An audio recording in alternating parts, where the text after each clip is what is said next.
Dan yang terakhir adalah bagaimana sih kita membuat konten kreatif yang akan mendukung kita dalam melakukan public speaking ya. Oke, next.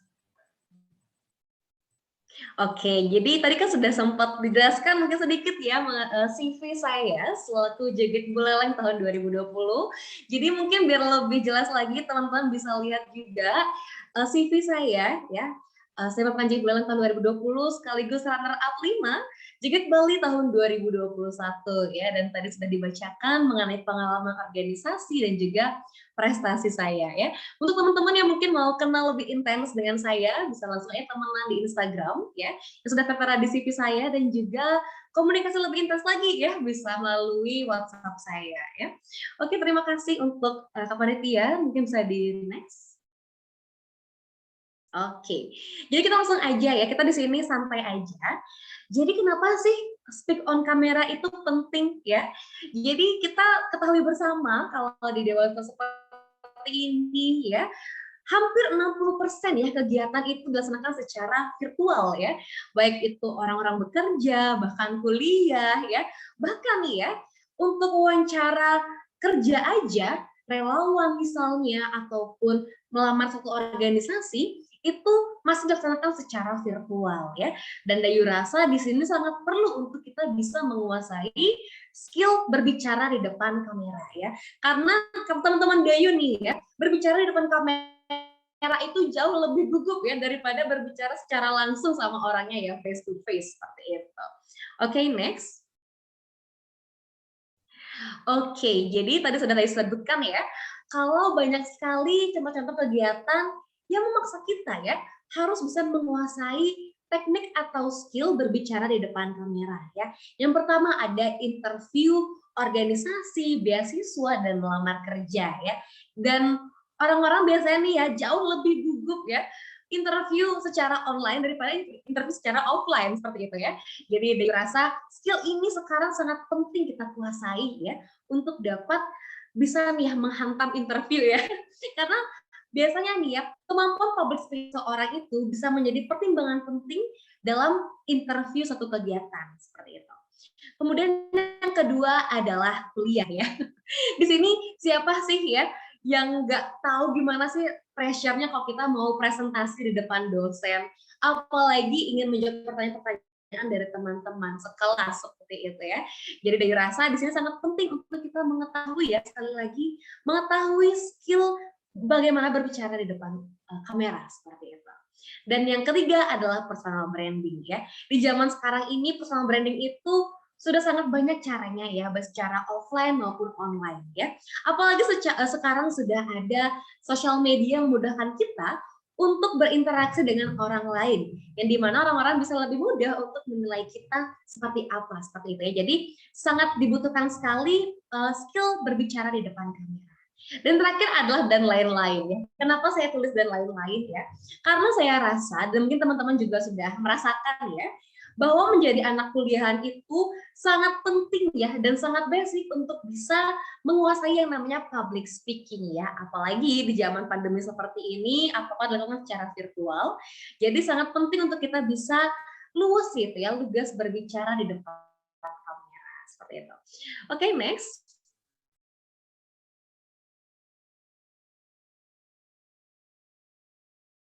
Oke, jadi di sini saya itu sangat singkat sekali sebenarnya. Di sini lebih banyak mengutamakan ke praktek sebenarnya, praktek dan juga bagaimana kita memahami betul apa sih sebenarnya dibutuhkan dalam suatu public speaking ya, apalagi di depan kamera seperti itu ya.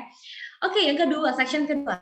Gimana sih caranya untuk bisa pede nih ya ngomong di depan kamera seperti itu? Karena kadang-kadang ya orang-orang itu suka gugup, suka lebih nervous aja gitu kalau ngomong di depan kamera laptop, ya kamera komputer atau kamera HP ya. Dan di sini saya sudah merangkum menjadi 3V ya. Mungkin teman-teman bisa mungkin pertanyaannya bisa di next ya.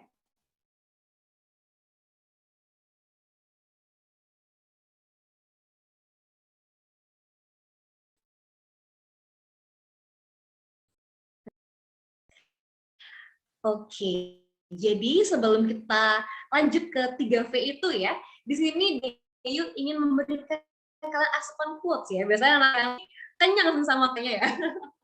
Oke, di sini saya mengutip ya dari Lady Bird Johnson. Mungkin teman-teman tahu siapa Lady Bird Johnson ya, mungkin bisa diramein nih ya di kolom room chat ya. Beliau mengatakan, cara Anda mengatasi rasa malu adalah untuk menjadi sangat sibuk dengan sesuatu yang Anda lupa untuk takut ya. Jadi sedikit cerita dari saya waktu PKKMB fakultas tahun yang lalu ya, di situ saya ingat banget ya, itu tanggal 17 Agustus bertepatan dengan Hari Kemerdekaan dan juga bertepatan dengan vaksinasi dosis kedua saya ya. Dan mungkin teman-teman sini sudah tahu ya betapa stresnya kalau kita ngurusin tugas-tugas PKKMB, ospek seperti itu ya. Dan saya akhirnya lupa punya ketakutan kalau saya itu takut untuk disuntik, bahkan lebih ke trauma sebenarnya ya. Dan karena saya terlalu sibuk memikirkan tugas-tugas itu, ya udah deh suntik-suntik aja deh kayak gitu. Dan akhirnya saya sama sekali lupa kalau saya itu takut sama suntikan ya. Jadi di sini saya ingin memberikan suatu pesan ke teman-teman semua ya. Kalau kalian takut untuk berbicara di depan umum seperti itu ya, cobalah mulai dari hal-hal kecil ya. Salah satu contohnya adalah kalian bergabung dengan organisasi. Karena tanpa kalian sadari, dengan kalian bergabung di organisasi, kalian dituntut untuk bisa berbicara di depan umum. Paling kecil deh, dari interview dulu bareng senior-senior. Kemudian kalian dituntut untuk bisa membagikan suatu informasi mungkin dari jurusan, fakultas, atau mungkin dari lembaga seperti itu ya. Jadi mulai dari hal-hal kecil, bisa ikut organisasi dulu mungkin ya, atau mungkin ikut interview relawan, melamar organisasi atau beasiswa seperti itu ya.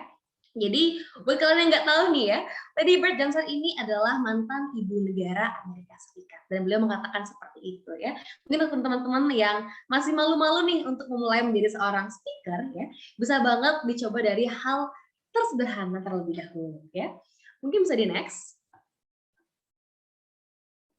Oke, jadi saya tadi sempat menjanjikan ya mengenai 3V itu. Oke, jadi V yang pertama adalah visual ya. Jadi ya kalau kalian nih ya melihat ada dua orang nih ya yang good looking sama bad looking ya. Good looking saya maksud di sini adalah dia yang berpenampilan rapi dan bersih seperti itu. Dan yang bad looking yang mungkin nggak grooming sama sekali ya, yang rambutnya acak adul atau mungkin pakaiannya nggak sesuai kondisi gitu ya. Pasti kalian lebih terdistract dengan orang yang good looking, yang berpakaian bersih, rapi seperti itu ya. Nah, begitu juga menjadi seorang speaker ya. Pastikan kalau pakaian yang kalian gunakan itu sudah rapi, sudah sesuai dengan tema acara, seperti itu ya, sudah bersih. Saya yakin kalian akan lebih pede untuk dapat memberikan satu informasi kepada audiens seperti itu ya. Dan pastikan juga kalian juga percaya diri dengan apa yang kalian gunakan ya. Jadi sebenarnya menjadi seorang speaker itu susah gampang ya, karena setiap orang memiliki passion masing-masing seperti itu. Tapi kunci utama dari menjadi seorang speaker adalah harus pede dulu ya. Oke, next. Oke, yang selanjutnya adalah verbal ya.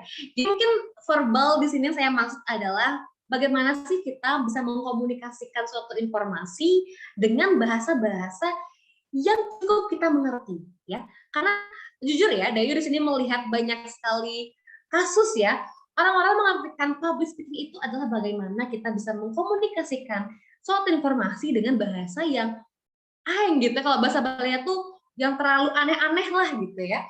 Mungkin kalau orang Bali bilangnya itu pang aenggen gitu ya, biar dilihat sama orang tuh wah gitu ya. Padahal sebenarnya dia sendiri nggak ngerti apa yang dia sampaikan ya.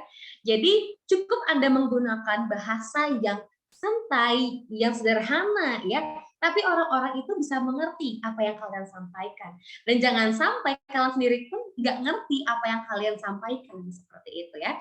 Jadi cukup menggunakan bahasa yang sederhana, jelas dan juga padat ya. Dan ingat jangan tambahin bumbu apa-apa lagi ya. Karena biasanya nih orang-orang kalau public speaking itu banyak banget tambahin bumbu-bumbunya ya. Itu harus sangat dihindari dan pastikan ya informasi yang kalian berikan itu adalah informasi yang valid ya. Karena dengan informasi yang valid ketika kalian ditanya kemana-mana ya, kalian bisa menjawab dengan pede ya. Kalau informasi yang kalian berikan itu masih, kayaknya masih gini deh, kayaknya masih gini deh gitu. Itu akan mempengaruhi sekali kepercayaan diri kalian ketika di atas panggung atau di depan orang-orang banyak. Seperti itu. Oke, next. Oke, yang terakhir adalah vokal ya. Jadi vokal yang saya maksud di sini adalah bagaimana intonasi kalian, tempo kalian, dan juga artikulasi ya.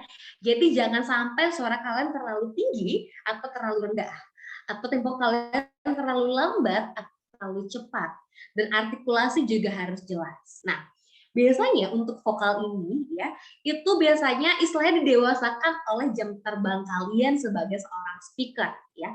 Jadi kalau kalian semakin sering mengambil job sebagai seorang speaker, misal sebagai MC, pewara, atau mungkin sering mengikuti wawancara, seperti itu ya, lama-kelamaan skill public speaking kalian akan semakin terlatih dan semakin kalian tahu nih, oh aku sebaiknya intonasinya segini nih, aku sebaiknya temponya segini nih, dan juga artikulasinya juga harus dilatih ya. Biasanya apalagi nih menggunakan mic biasanya ya, atau menggunakan earphone kalau misalnya kita online. Kadang-kadang masih terlalu dekat, jadi kayak bu bu bu bu gitu ya, masih kurang jelas akhirnya seperti itu. Jadi kalian harus bisa menguasai itu. Nah, mungkin maksudnya menggunakan uh, earphone atau misalnya mic gitu ya, itu biasanya sejengkal biasanya ya, itu udah ukuran paling minimal sejengkal. Jarak bibir dengan jarak media pengeras suara yang kita gunakan seperti itu. Jadi itu bisa kalian latih, bisa kalian dewasakan dengan jam terbang kalian seperti itu. Oke, next. Oke, jadi tips trik lainnya ya yang ditambahkan di sini adalah persiapan. Nah, persiapan yang saya maksud di sini adalah pastikan nih ya, apalagi biasanya online gitu ya, device yang kalian gunakan ini sudah aman. Misal kamera sudah aman, mikrofon sudah aman, bahkan ruangan pun kalian harus pastikan aman ya, dari kebisingan, apalagi biasanya di rumah gitu ya, kita ngisi materi atau berbicara atau meeting misalnya ya, meeting barang organisasi kalian, pastikan ruangan yang kalian gunakan sudah aman, baik itu cahaya, orang-orang yang keluar masuk, seperti itu ya. Karena, lagi sekali deh, lebih kalian prepare ya, lebih kalian well prepare, lebih kalian itu menjadi seorang yang percaya diri ketika berbicara di depan umum, seperti itu. Jadi kalian sudah merasa aman nih, udah merasa secure dengan kondisi kalian, di sekitar kalian, seperti itu. Oke, next. Oke, mungkin bisa di next. Oke, yang selanjutnya adalah inhale dan exhale ya, tarik nafas, keluarkan. Mungkin ini kadang-kadang dilihat remeh ya oleh sebagian orang, padahal ini sangat berpengaruh sekali ya untuk seorang speaker, seorang talent public speaking ya. Inhale, exhale ya, itu akan melancarkan saluran pernafasan kalian sehingga kalian akan berkurang nih nervousnya ya, deg-degannya ya. Mulai dari hal kecil aja dulu ya, mulai dari tarik nafas, di inhale, exhale, seperti itu ya. Mungkin ini remeh tapi harus diperhatikan ya. Mungkin bisa jadikan tips and trick buat kalian yang mungkin baru-baru meng-MC nih ya, atau mungkin jadi pemateri nih, bisa banget ya. Oke, next. Oke, yang selanjutnya adalah bergerak. Jadi bergerak yang saya maksud di sini adalah gestur ya. Nah, jadi orang-orang itu ya biasanya kalau seorang speaker untuk mengurangi nervous mereka itu adalah menggunakan gestur tangan biasanya yang paling umum ya.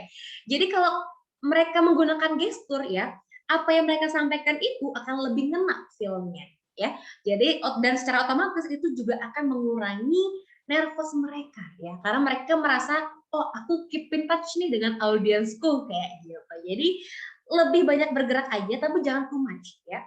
Jadi gimana sih kalau itu tetap bergerak, ada gesturnya ya, tapi nggak berlebihan juga.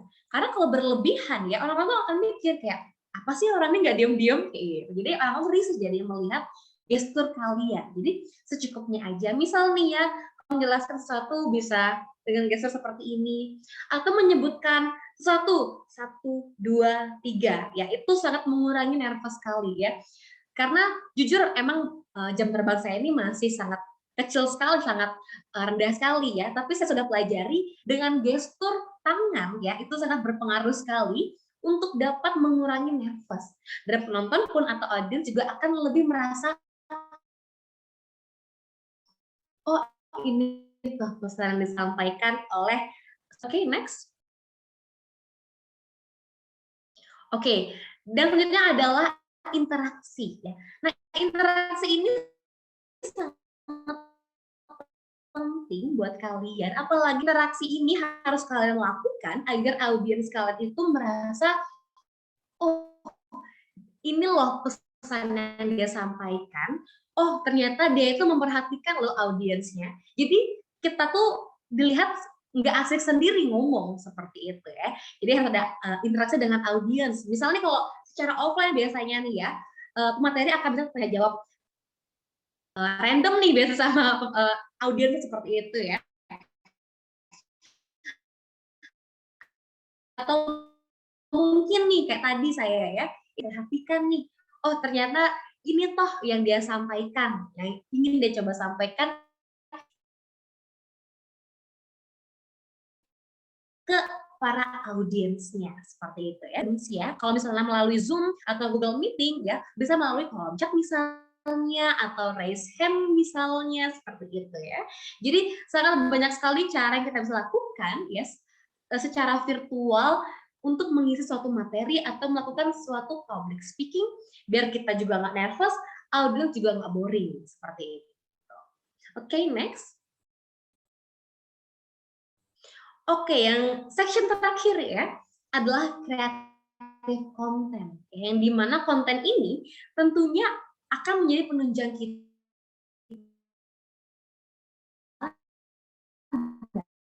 dalam memberikan suatu materi. Tapi akan ada 3 hal yang akan saya berikan menjadi bekal utama ya buat kalian untuk menjadi seorang speaker ataupun content creator ya. Mungkin bisa di next. Oke, di sini ada 3 hal yang harus menjadi bekal utama seorang speaker ataupun content creator dalam menyampaikan suatu informasi. Yang paling utama adalah main topic atau topik utamanya. Nah, misal nih seperti kelas produktif pada hari ini, saya diberikan topik oleh panitia public speaking seperti itu ya. Nah, kalau saya cuma public speaking aja tuh kan luas banget gitu ya, mungkin nggak akan ada habisnya membicarakan mengenai public speaking. Nah, di sini saya mengerucutkan lagi apa nih subtema yang ingin saya ambil. Nah, saya ambil akhirnya memutuskan speak on camera ya, atau mungkin lebih ke skill berbicara di depan kamera seperti itu. Jadi biar teman-teman juga nggak bingung dan saya juga ngomongnya nggak kesana kemari ya. Karena nih ya banyak banget kasus ya seorang pemateri, seorang pembicara itu ngomongnya akhirnya kesana kemari karena tidak ada pembatas ya. Dia ini ingin membicarakan dari mana sampai mana seperti itu. Jadi harus ada pagar pembatasnya nih biar audiens juga nggak bingung apa yang pematerinya bicarakan. Nah, itu yang pertama. Kemudian yang kedua adalah sasaran. Nah, setelah kalian menentukan subtema kalian apa, harus menentukan sasaran. Misalnya, apakah anak kuliahan atau mungkin anak SMA, SMP atau SD misalnya. Ya. Karena dari pengkategorian sasaran ini, kalian juga harus menentukan diksi apa yang harus kalian gunakan, level bahasanya seperti apa ya, pasti kepada audiens menggunakan bahasa yang susah ketika kalian menyampaikan informasi kepada seorang anak SD. Otomatis poinnya, value yang ingin kita sampaikan tidak tersampaikan dengan baik ke anak tersebut seperti itu ya. Jadi harus disesuaikan juga materi apa ya. Mohon maaf Kak Dayu, untuk durasinya sekitar 2 menit lagi.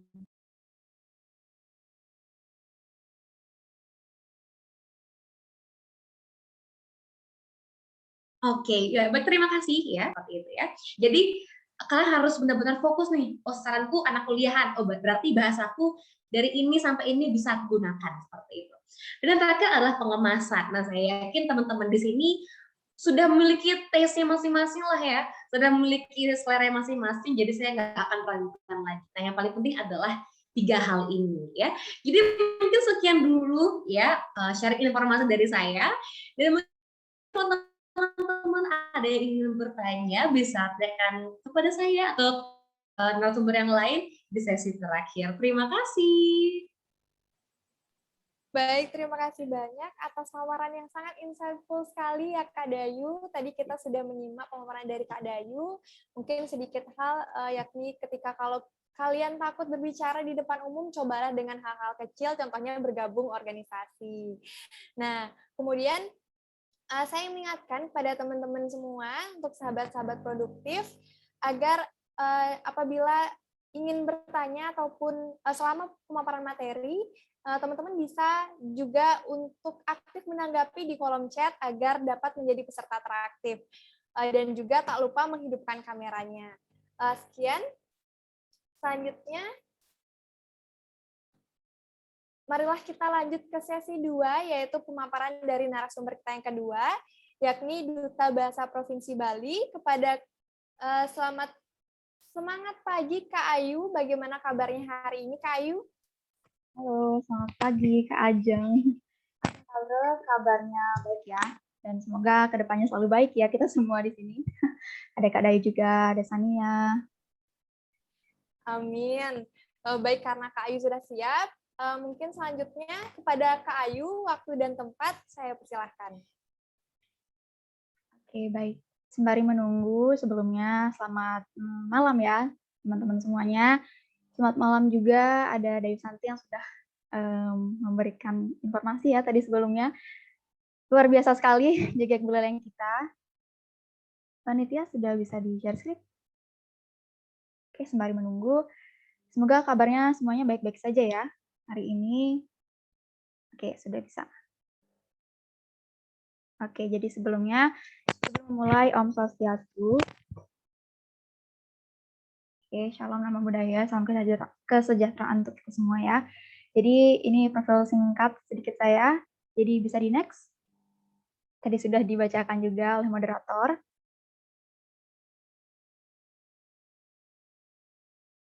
Baik, bisa di next.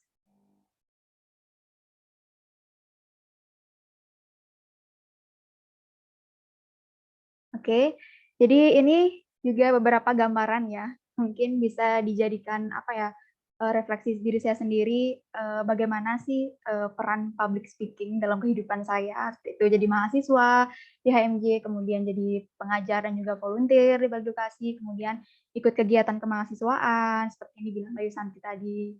Terus next.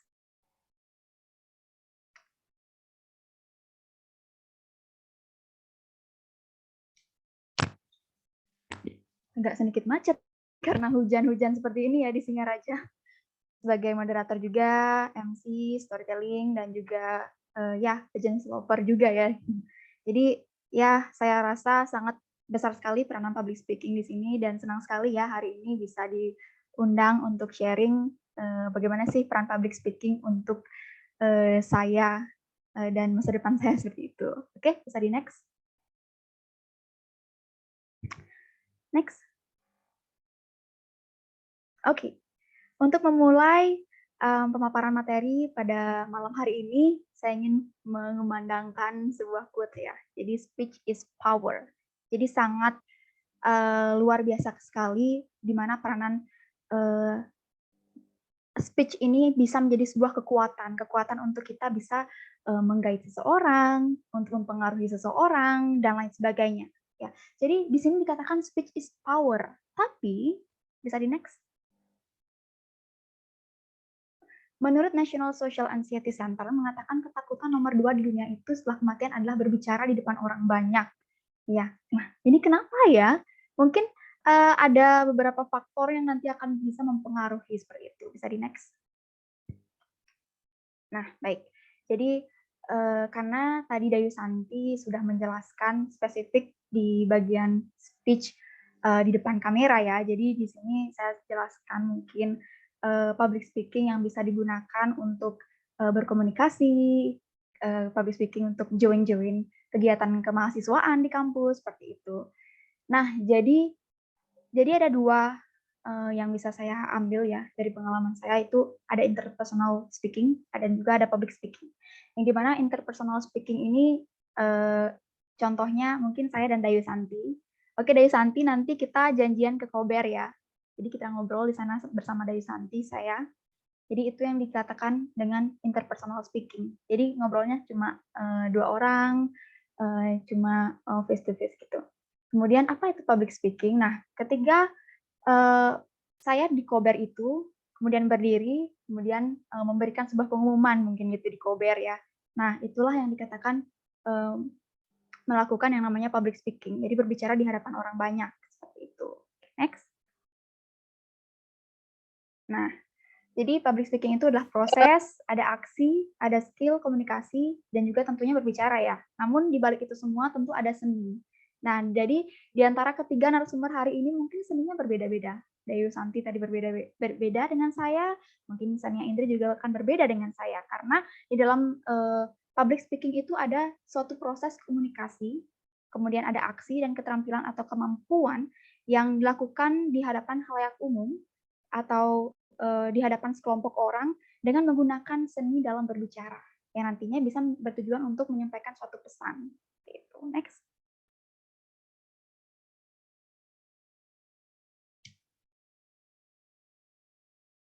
Oke.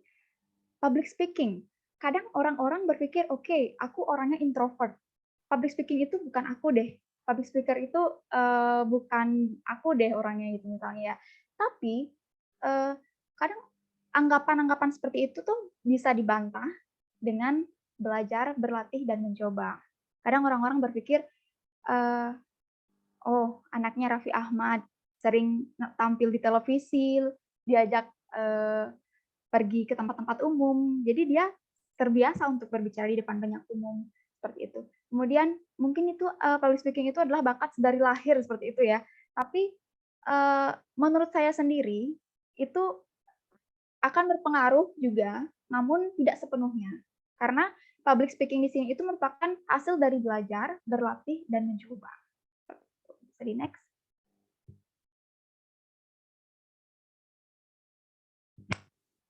Nah, jadi setelah mengetahui apa itu public speaking dan lain sebagainya, jadi kita kadang bingung ya, untuk apa sih sebenarnya mempunyai kemampuan public speaking? Ya ngomong-ngomong aja, seperti itu biasanya ya. Nah, jadi kemampuan public speaking di sini kita bisa gunakan untuk menginformasikan, mempengaruhi, menghibur, memotivasi, dan yang lainnya lagi ya, terserah teman-teman. Karena public speaking di sini itu sangat besar pengaruhnya. Bisa digunakan untuk lomba-lomba ya, ketika kita menjelaskan sesuatu, mungkin presentasi dan lain sebagainya. Ketika mengajar juga, ini saya implementasikan ketika menjadi volunteer di Balai Edukasi, itu public speaking sangat berperan penting. Dan saya sangat ingat sekali ketika saya mengajar pertama kali di salah satu SD di Singaraja ya.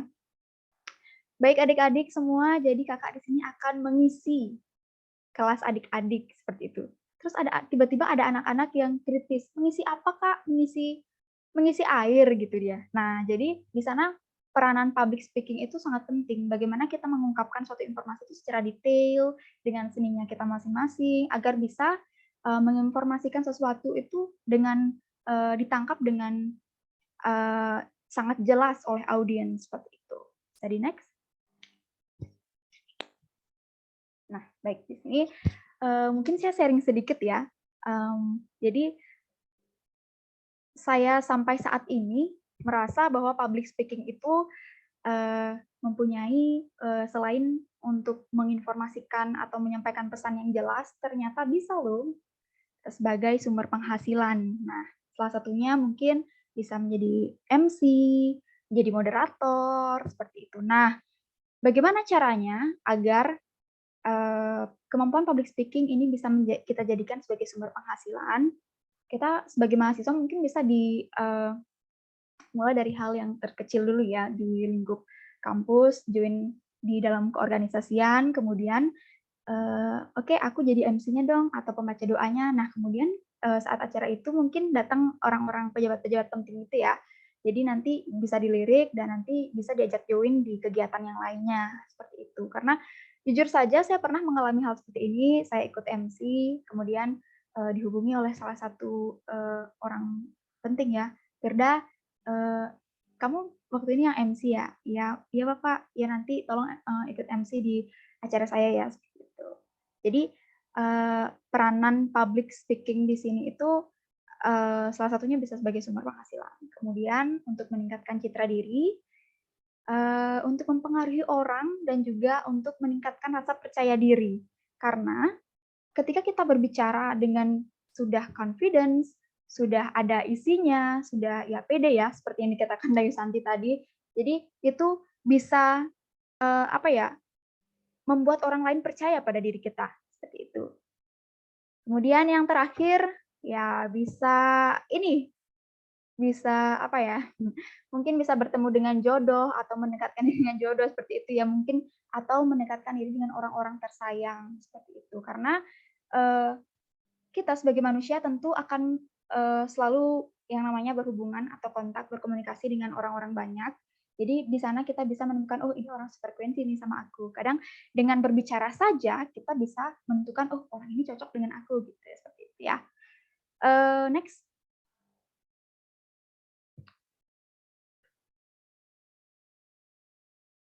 Oke. Nah, ternyata public speaking itu tidak semudah itu ya, seperti yang dikatakan di layar ini, tidak semudah itu Ferguso. Jadi seperti yang dikatakan oleh Desanti tadi, tentu ada step-step persiapan yang harus dilakukan. Nah, jadi mungkin teman-teman pernah mengalami ya, kalau di sebelum melakukan presentasi mungkin malamnya itu kita sudah menghafalkan beberapa materi, hafal, tetapi ketika kita melakukan yang namanya presentasi, tiba-tiba kita bisa lupa, seperti itu. Nah, apa yang menyebabkan? Ternyata kalau kita lihat dari segi neurologis ya, dari segi neurolog itu pernah saya ikut webinar, katanya di otak kita itu ada yang namanya pusat untuk menyimpan memori, yang sudah kita ingat-ingat itu yang namanya hipokampus. Nah, di samping hipokampus itu ada amigdala, yang dimana amigdala itu adalah sistem yang akan mengontrol emosi kita. Nah, ketika kita berada di depan umum, kita melihat tatapan orang yang terlalu sinis, tatapan orang yang lagi emosi atau lagi tidak bersahabat ya dengan kondisi saat itu, nah itu akan mengakibatkan amigdala itu tidak terkontrol sehingga menutupnya hipokampus, sehingga apa yang kita pikirkan, apa yang kita sudah hafalkan sebelumnya itu menjadi lupa. Seperti itu.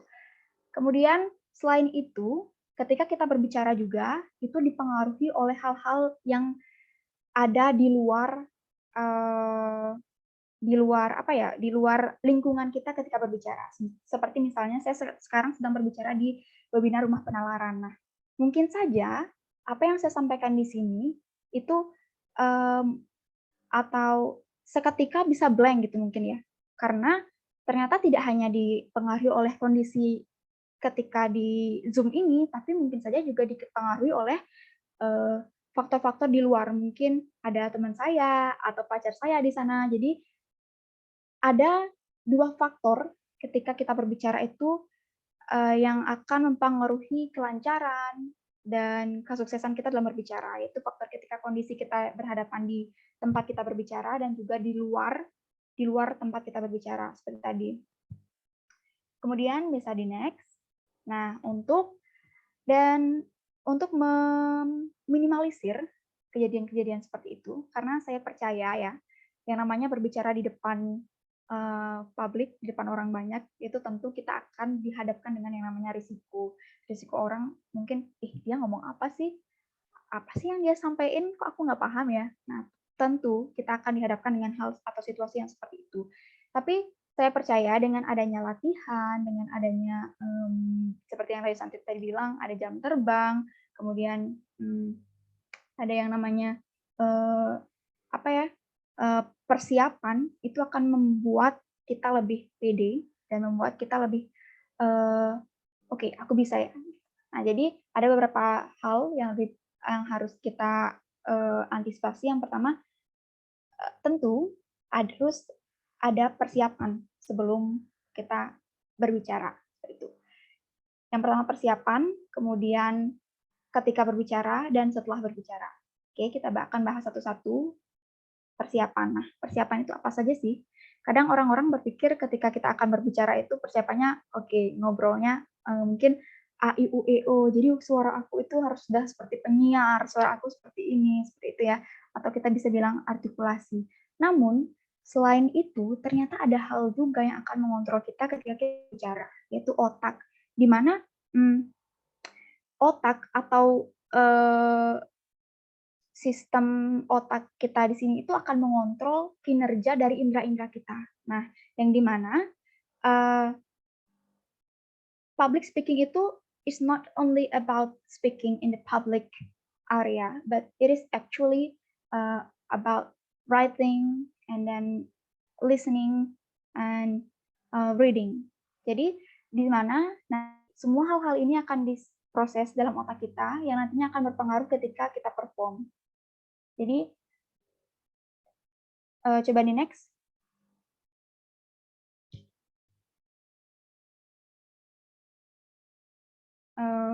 Coba di next lagi. Dibalik lagi. Oke, sepertinya saya lupa menambahkan lagi satu. Itu ada riset yang mengatakan bahwa orang yang sukses dalam public speaking, itu jika dia mengutamakan dalam hal membaca, dia hanya akan sukses banyak 50%. Namun kalau dia hanya mengutamakan dari gesture, dia akan sukses dalam public speaking itu hanya 30%. Namun kalau dia mengakumulasikan semua proses seperti membaca, writing, listening, menonton, kemudian mencari data-data, referensi, itu untuk tingkat kesuksesan dalam public speaking itu akan bisa mencapai 100% gitu. Nah, setelah kita lakukan persiapan dari segi membaca ya, mungkin seperti saya tadi, mungkin lihat-lihat artikel seperti itu sedikit-sedikit untuk menambah wawasan apa sih nanti yang akan aku sampaikan. Kayak tadi ya, ada katanya public speaking itu merupakan ketakutan nomor 2 di dunia. Nah, seperti itu. Itu kan tentunya ada proses sebelumnya. Saya cari referensi di artikel atau di webinar-webinar yang lainnya. Itu yang dimaksud dengan pencarian atau koneksi dengan indera kita, dengan otak. Kemudian setelah itu, setelah kita mendapatkan semua informasi, ada sangat riskan ya ketika kita tidak menuliskan terlebih dahulu apa yang ingin kita sampaikan. Nah, jadi ini saya sebut sih dengan manuskrip ya. Jadi biasanya kalau dulu ketika masih awal-awal ya berbicara itu, saya tulis semua apa yang ingin saya sampaikan, kemudian saya hafalkan. Nah, namun ketika beranjaknya hari demi hari, itu saya ubah menjadi points manuskrip. Jadi points manuskrip itu saya buat seperti mind map. Jadi cuma membuat apa-apa saja, misalnya pembukaan, kemudian lanjut dengan ice breaking sedikit, tambahkan dengan fakta-fakta sedikit, dan sebagainya. Itu. Jadi setelah proses pendapatan data itu, kita tuliskan dalam sebuah manuskrip seperti itu. Nah, setelah adanya manuskrip, baru kita akan siap untuk berbicara. Oke, next.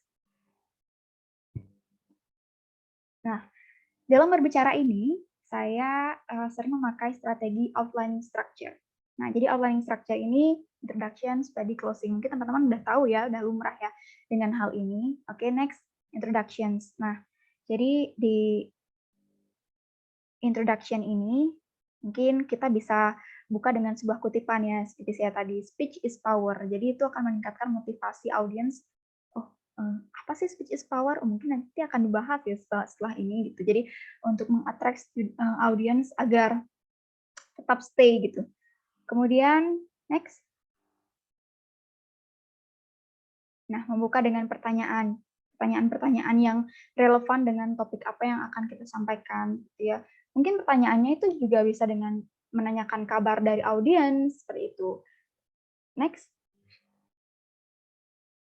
Nah, jadi memberikan sebuah fakta. Jadi mungkin seperti contoh saya tadi itu memberikan menurut data ini bahwa ketakutan nomor 2 di selain ketakutan nomor 2 itu adalah public speaking ya, seperti itu. Jadi kita berikan fakta-fakta yang akan nanti bisa menunjang informasi yang akan kita berikan nantinya. Oke, next. Oke. Setelah introductions ada body. Nah, next. Di body ini tentu kita akan menjelaskan materi-materi apa yang akan kita sampaikan, konten apa yang akan kita sampaikan ya pada audiens. Jadi ada baiknya kita harus mempersiapkan apa yang kita akan sampaikan. Jadi teknisnya di sini biasanya saya gunakan dengan cara-cara bercerita. Ya, selain saya suka storytelling, jadi saya sering gunakan cara-cara bercerita untuk menyampaikan materi. Mungkin saya kaitkan dengan cerita-cerita dalam kehidupan saya, seperti tadi ketika mengajar bagaimana, kemudian dikaitkan dengan cerita sebelumnya, mungkin dari Dewi Santi tadi bagaimana. Berarti kita kaitkan agar ada interaksi dan lebih interaktif seperti itu. Ini belum bisa di next ya. Oke, bercerita ya. Bisa di next. Oke, outlining structure yang terakhir itu closing.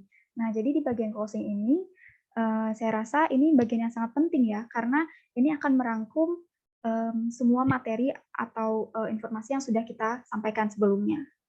Selain merangkum materi, next. Nah, kita harus juga menyisipkan yang namanya ajakan. Yuk sedekah, yuk kita berani berbicara, seperti itu. Ya. Next. Nah, terakhir juga kita tambahkan quote. Nah, quote di sini itu akan meng-attract audience untuk tetap untuk bisa melakukan langkah selanjutnya ketika selesai mendengarkan materi yang kita sampaikan. Itu. Next. Oke. Dan tidak lupa juga untuk di akhir kita mengucapkan apresiasi atau ucapan terima kasih ya, mungkin kepada penyelenggara, kepada audiens, atau mungkin di rapat-rapat komunitas kita ucapkan terima kasih kepada teman-teman karena sudah hadir di sini, seperti itu. Next.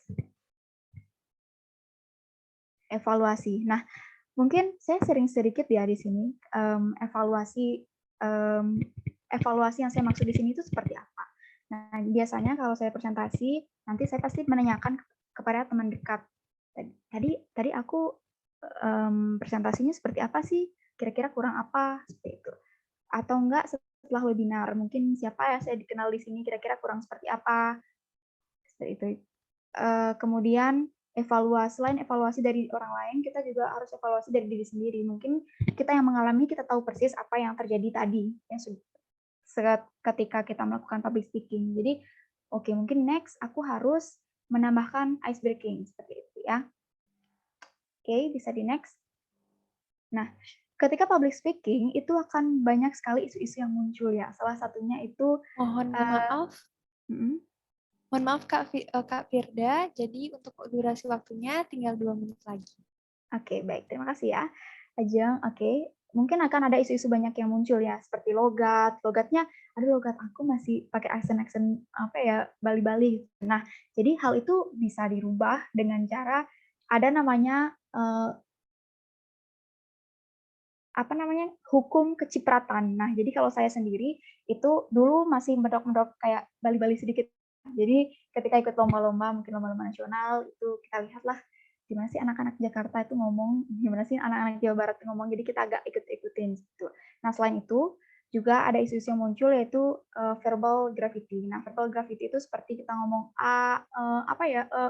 kebanyakan dan lain sebagainya. Oke, next. Oke, jadi ketika kita berbicara depan umum, jadi hal-hal yang harus kita perhatikan itu seperti sara, etika, berbicara depan mungkin orang tua, seperti itu. Kemudian yang sering saya aplikasikan di sini, ini juga tips dari Mary Riana ya, think before you speak. Jadi think-nya ini ada beberapa penjabaran. Yang pertama itu adalah true. Jadi apa yang kita sampaikan itu benar-benar sudah berdasarkan fakta, benar-benar sudah kita rasakan. Jadi itu sudah valid gitu ya. Terus yang hanya itu helpful. Jadi apa yang kita sampaikan itu bisa bermanfaat untuk orang banyak atau audiens kita. Kemudian yang selanjutnya itu inspiring. Jadi apa yang kita ucapkan itu bisa memotivasi. Ya walaupun sedikit namun berdampak. Kemudian yang selanjutnya necessary, itu kita harus bisa memilah mana-mana saja hal yang penting yang harus kita sampaikan. Dan yang terakhir itu kind. Kind itu di sini bermaksud apakah informasi yang kita sampaikan yang dari tadi itu sudah menggunakan bahasa yang sopan atau dengan cara yang baik, seperti itu. Next. Oke, jadi bisa saya simpulkan di sini ya, ketika berbicara itu harus ada persiapan, ya, harus ada prepare, kemudian ada praktisnya, praktisnya bisa dengan join di organisasi, bisa dengan join di berbagai lomba, kemudian dengan perform. Next. Oke, di sini next sebelumnya. Oke, di sini ada kertas putih ya. Mungkin kalau saya setiap hari itu selalu membawa kertas putih.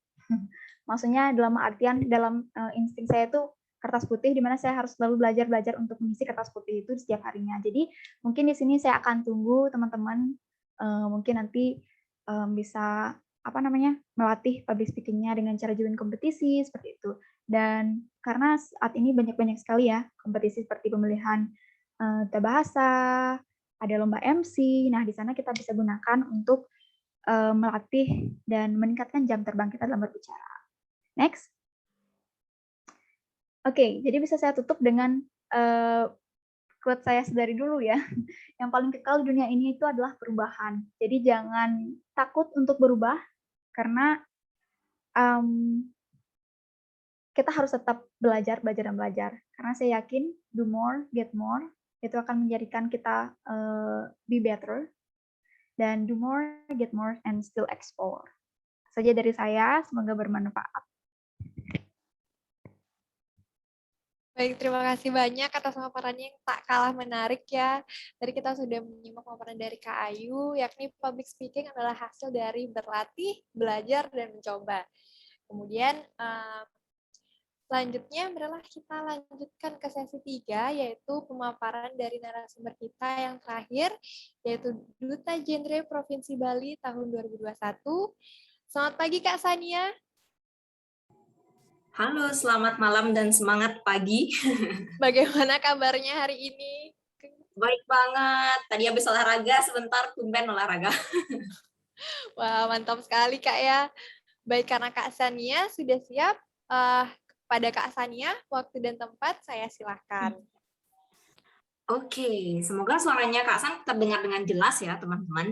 Nah, jadi karena di sini teman-teman ada yang off-cam, tapi itu nggak apa-apa guys. Jadi kalau misalkan teman-teman masih bisa interaksi melalui kolom komentar, itu akan sangat bagus. Jadi Kak San juga minta tolong ya, supaya malam ini nggak gitu jadi yang membosankan kayak gitu ya. Jadi kita bakalan pakai kolom komentar untuk interaksi.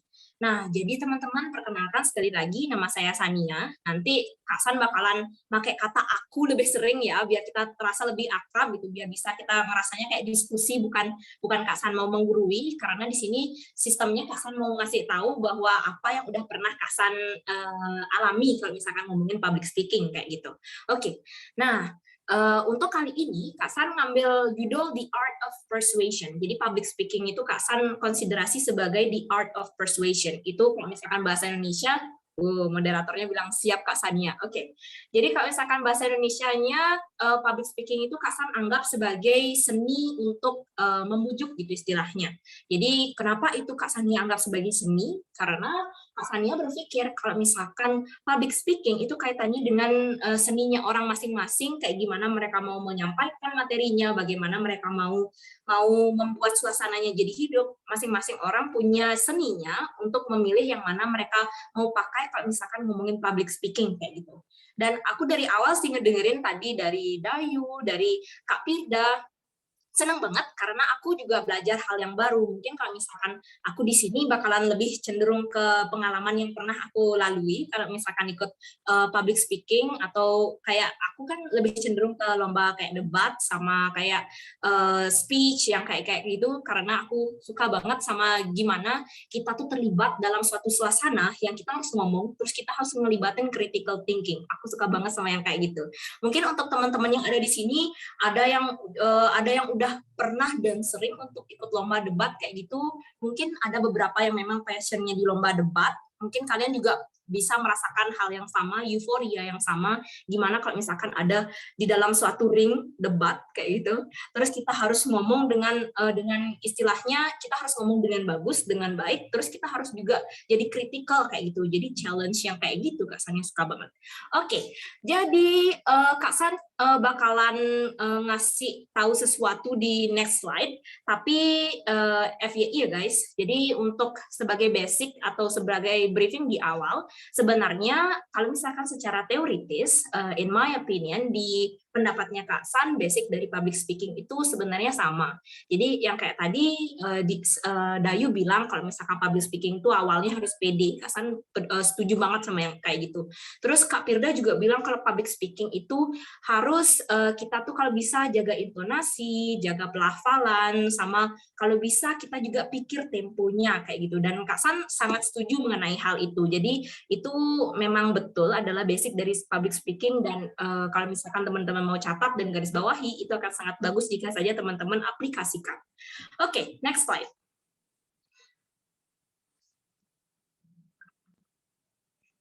Nah, jadi di sini ada pertanyaan teman-teman. Oh, bukan pertanyaan, tapi pilihan.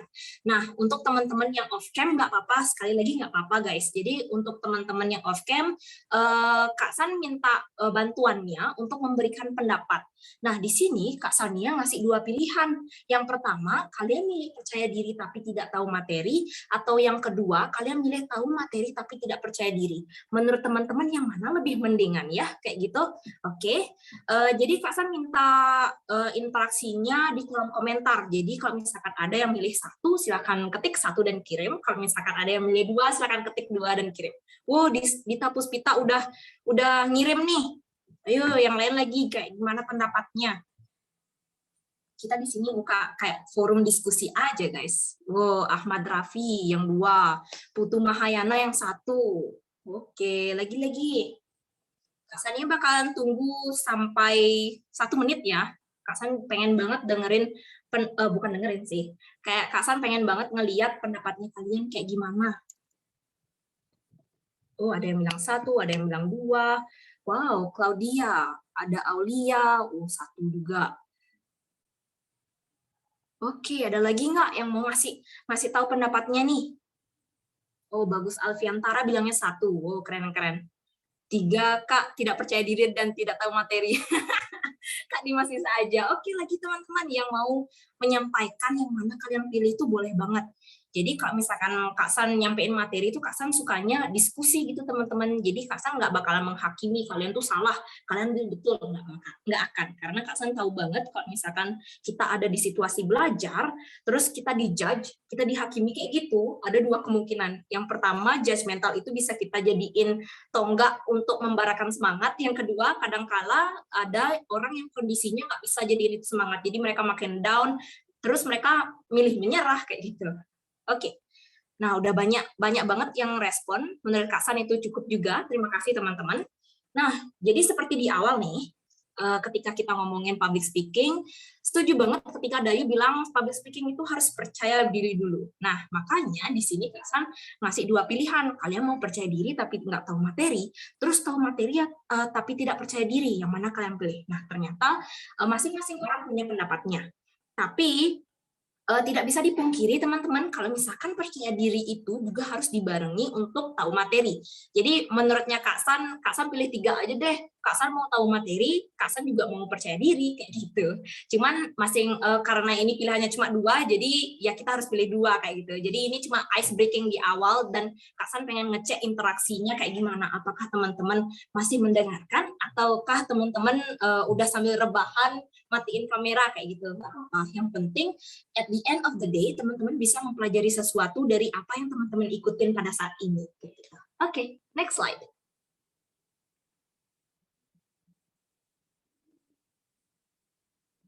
Nah, siapa yang suka overthinking?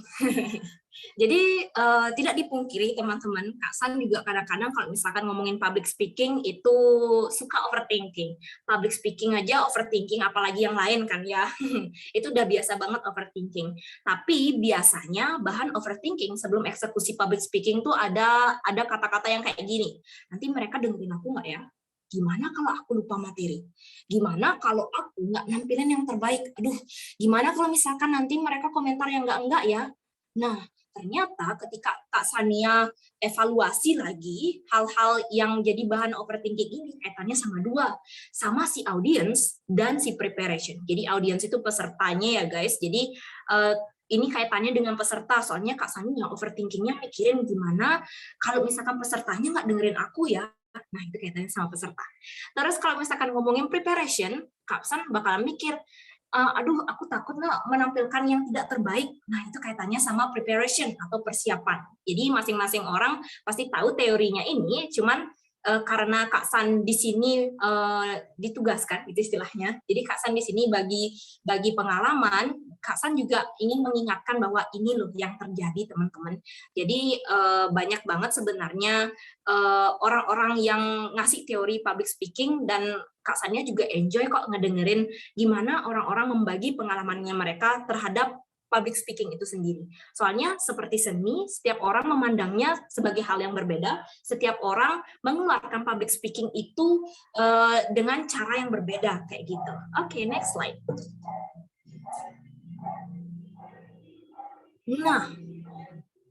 Nah, sekarang yang kita lihat di slide ini adalah ngomongin respon teman-teman. Jadi, sepengalamannya Kak San, ada dua hal yang kaitannya sama respon. Yang pertama, yang bisa Kak San kontrol. Yang kedua, yang nggak bisa Kak San kontrol. Yang bisa Kak San kontrol tuh siapa? Dirinya Kak San sendiri. Kalau misalkan yang nggak bisa Kak San kontrol siapa? Ya audiens. Maksudnya Kak San, yang nggak bisa Kak San kontrol dari audiens itu Kakak bagi menjadi dua hal. Dan yang dari diri sendiri yang bisa Kak San kontrol itu ada dua hal juga. Nah, kita sekarang bahas mengenai yang tidak bisa dikontrol kaitannya sama audiens.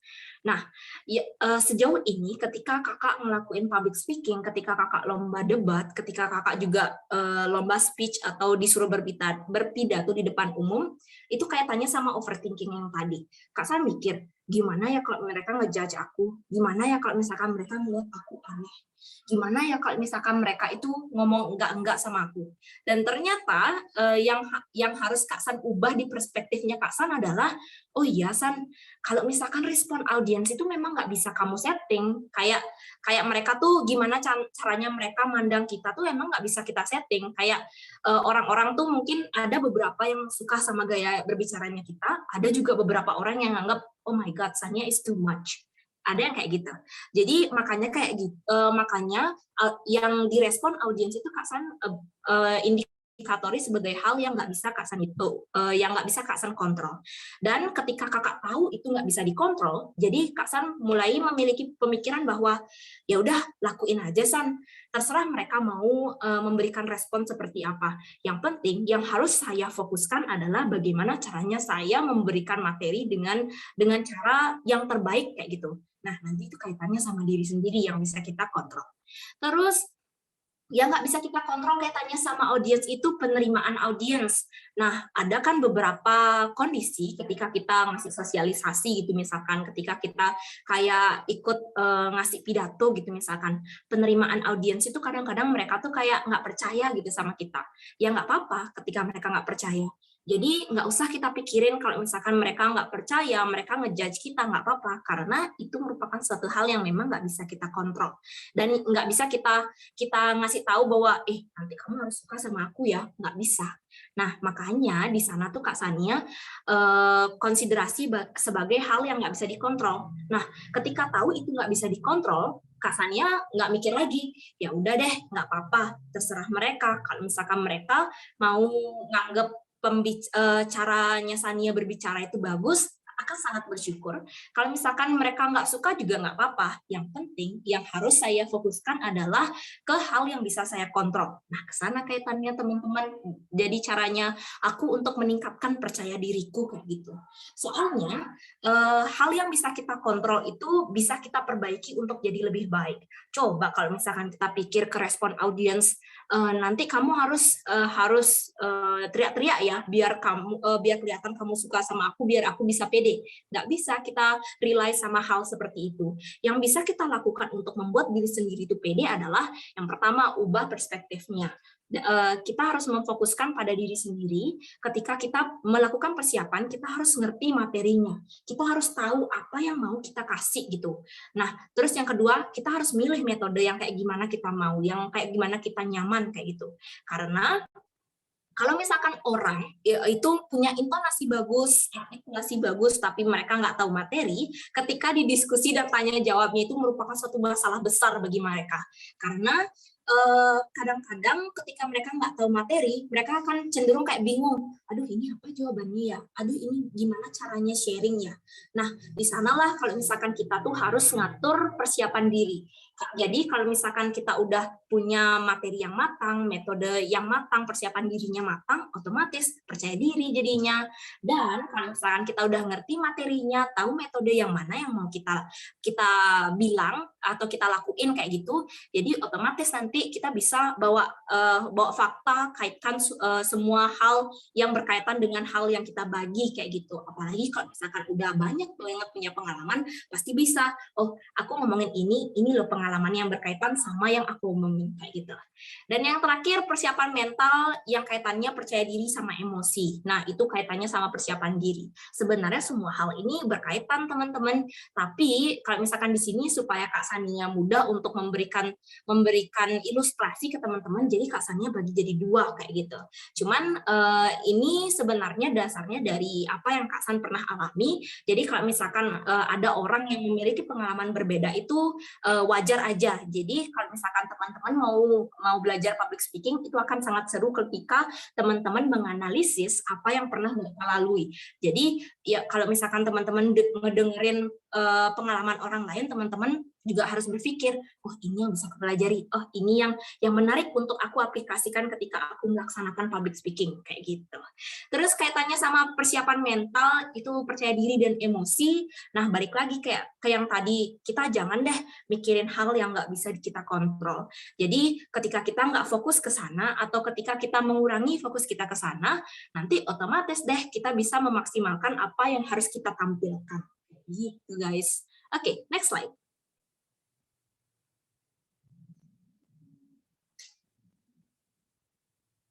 Nah, selanjutnya Kak Sania akan berbicara mengenai 3 hal. Yang pertama, gimana persiapannya ketika Kak Sania mau melaksanakan public speaking. Yang kedua, gimana eksekusi yang Kak Sania lakukan. Dan yang ketiga adalah kayak gimana Kak Sania ketika sesudah melaksanakan public speaking. Nah, di poin persiapan, Kak Sania ngasih 2 poin yang sangat penting, teman-teman. Menurutnya Kak Sania ya. Yang pertama, know the material. As usual, kayak tadi itu kalau kita tahu materinya, kita akan mudah untuk mengaitkan segala sesuatu, kita akan mudah untuk memberikan contoh, kita akan mudah dalam memberikan saran, kayak gitu istilahnya. Dan istilahnya akan mudah ketika diskusi juga, kayak gitu guys. Yang kedua nih, yang belum sempat kita touch, yang belum sempat kita sentuh. Yang kedua itu adalah know the audience. Nah, tidak bisa dipungkiri teman-teman, kesuksesan dari public speaking adalah gimana caranya kita mengerti situasi, dan situasinya itu berkaitan dengan si audiens. Nah, sekarang Kak Sania kasih contoh ketika kakak ngasih sosialisasi kayak gitu. Jadi sebelum sosialisasi Kak Sania pasti bertanya kepada panitia atau orang yang bertanggung jawab terhadap sosialisasi itu. Nanti ketika aku sosialisasi mengenai generasi berencana kayak gitu istilahnya, yang kaitannya sama KS-PAN, terus yang kaitannya sama BKKBN, HIV AIDS, yang kayak gitu tuh disebut duta genre, teman-teman. Jadi kami memang bergerak di bidang kayak gitu, bergerak di bidang itu, dan istilahnya kami tuh juga aktif dalam sharing mengenai gimana sih agar bisa di masa depan kita tuh jadi orang tua yang memang udah siap untuk mengurangi beberapa dampak dari misalkan pernikahan dini, misalkan orang yang memang nggak siap untuk nikah kayak gitu. Jadi kami sangat terjun langsung di bidang kayak gitu. Nah, ada suatu ketika Kak San mendapat tugas untuk mensosialisasikan mengenai contohnya pernikahan dini.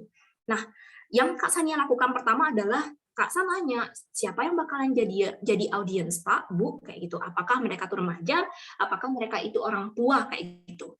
Nah, ketika saat itu Kak Sania harus berbagi mengenai materi pernikahan dini, kayak gitu.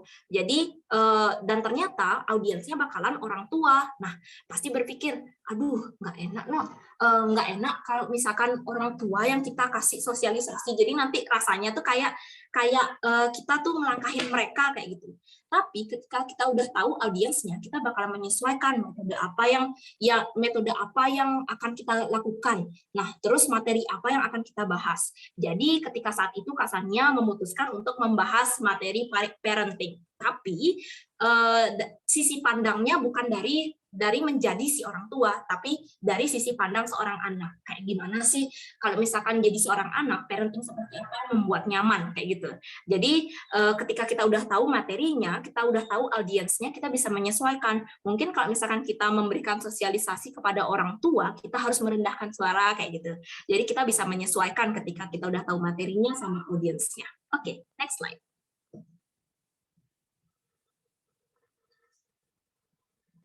Nah, yang kedua ada eksekusi, teman-teman. Jadi di eksekusi, hal yang selalu Kak Sania tanamkan di dalam otak Kak Sania dan di dalam hati Kak Sania. Oke, di dalam hati, teman-teman. Jadi di dalam hati Kak Sania, Kakak selalu bilang, I'm doing my best and I will not regret. I will evaluate myself to be better. Jadi Kakak nggak yang Kak San fokuskan adalah Kakak harus melakukan yang terbaik, aku melakukan yang terbaik dan saya tidak akan menyesal.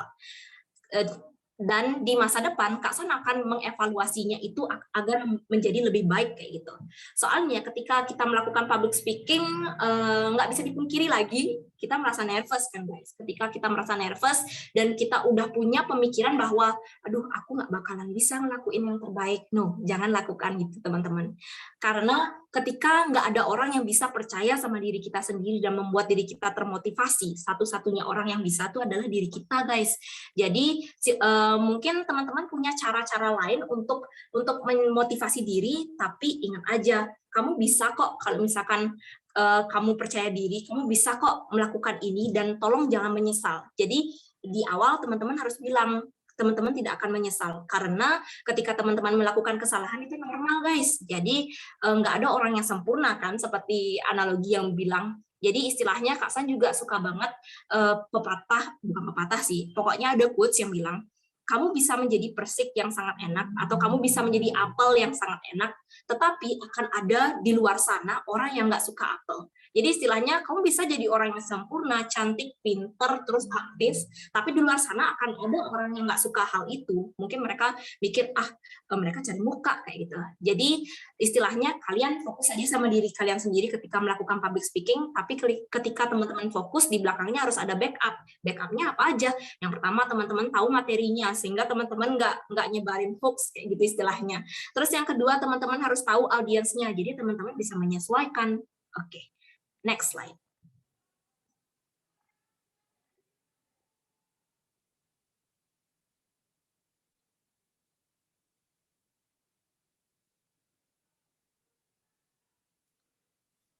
Nah, ketika sesudahnya, ya, no, tolong dibalik lagi. Oke. Ketika sesudahnya, oh iya, Kak Sania mau bilang ini. Nah, ketika Kak San mengeksekusi public speaking gitu istilahnya guys. Jadi memang betul yang harus kita perhatikan adalah beberapa hal yang ada di slide ini. Yang pertama kita pikirin artikulasinya atau buat artikulasinya sejelas mungkin. Karena akan sangat mubazir kalau misalkan kita jadi public speaker, mereka si audience nggak ngedengerin apa yang kita omongin dengan jelas kayak gitu. Jadi kalau misalkan teman-teman mau bilang apa gitu, bilang apa tapi jangan apa gitu. Pokoknya kalau misalkan bisa silakan teman-teman bersemangat boleh, tapi jangan lupa artikulasi itu sangat penting supaya mereka tuh mudah untuk menangkap apa yang kita bilang.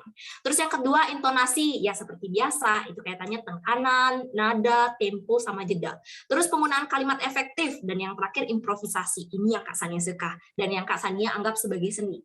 Jadi kalau misalkan improvisasi, kalau misalkan teman-teman bisa menjelaskan lebih lanjut dari apa yang teman-teman poinnya udah disampaikan, itu akan sangat bagus. Itu namanya istilahnya elaborasi. Jadi kalau misalkan teman-teman mau ngejelasin lebih lanjut itu bisa banget teman-teman pakai 5W1H. Misalkan teman-teman lagi ngomongin banjir gitu. Jadi ngomongin banjir, apa itu banjir, kalian bisa jelasin, terus siapa yang jadi korban di dalam banjirnya itu, dan siapa yang bisa jadi menerima kerugian dalam banjirnya itu. Jadi nggak jauh-jauh dari apa, siapa, bagaimana, itu kaitannya sama elaborasi. Improvisasi itu kemampuan dari teman-teman menjelaskan lebih lanjut mengenai poin yang udah teman-teman rencanakan. Jadi bisa aja teman-teman tambahin fakta, bisa aja teman-teman tambahin hal yang kaitannya sama hal-hal yang belum teman-teman omongin kayak gitu. Oke, next slide.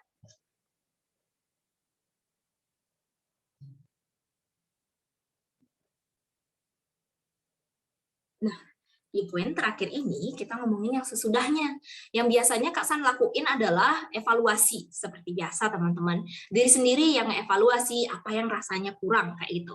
Kalau misalkan dari panitia kegiatan dan audiens biasanya Kak San suka nih kalau misalkan Kakak harus ngisi public speaking, Kak San bakalan ngomong sama panitia kegiatannya.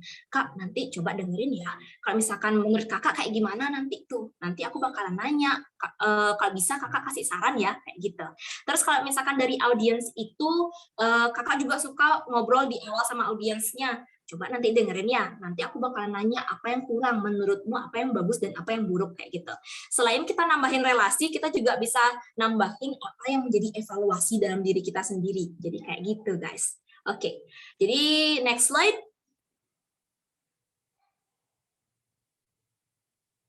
Nah, ini adalah slide yang terakhir. Selain Kak San mau berterima kasih, Kakak juga mau bilang, teman-teman kalau misalkan mau terjun ke dalam dunia public speaking, kalian nggak perlu jadi sempurna dulu untuk terlibat dalam public speaking. Intinya coba dulu. Kalau misalkan teman-teman suka, itu akan sangat bagus. Kalau misalkan teman-teman nggak suka tampil di depan umum, nggak apa-apa. Jadi public speakingnya itu mungkin bisa teman-teman gunakan kalau misalkan teman-teman mau membangun relasi atau kayak kerja di marketing itu teman-teman bisa banget public speakingnya itu berguna. Jadi istilahnya ini juga skill yang sangat berguna banget di era pada saat ini kayak gitu seperti yang kita ketahui sebelumnya. Nah, sekian dulu dari Kak San. Kalau misalkan teman-teman ada pertanyaan boleh banget. Nanti kalau misalkan teman-teman mau jadi teman di Instagram boleh banget juga. Jadi kalian bisa follow, nanti kita follow-followan, nanti DM aja Kak Sania di @sania_indri kayak gitu. Nanti Kakak tulis di kolom komentar. Oke, sekian dulu. Terima kasih teman-teman. May you have a good evening. Bye. Oke, baik. Terima kasih Kak Sania. Jadi bisa langsung di-follow ya teman-teman semuanya. Kemudian tadi pemaparannya sangat menarik dan tak kalah insightful juga, seperti pemaparan narasumbernya yang lain. Sebagai speaker, saya rangkum sedikit, sebagai speaker kita harus memahami respons yang dapat dikendalikan dan tidak. Dan lagi-lagi, memang kita wajib harus melakukan persiapan dan juga evaluasi ya Kak Sania. Nah, kemudian demikianlah pemaparan dari materi yang telah dibawakan oleh ketiga narasumber pada kegiatan hari ini. Acara akan dilanjutkan ke sesi tanya-jawab. Nah, pada seluruh peserta disilahkan menggunakan fitur raise hand atau juga dapat mengirimkan pertanyaannya langsung ke room chat ini. Bagaimana dari peserta? Kita juga nanti ada peserta teraktif ya. Jadi ada hadiah yang menanti teman-teman. Udah ada ini dari Kak Putu Ayu. Apakah bisa on mic, Kak?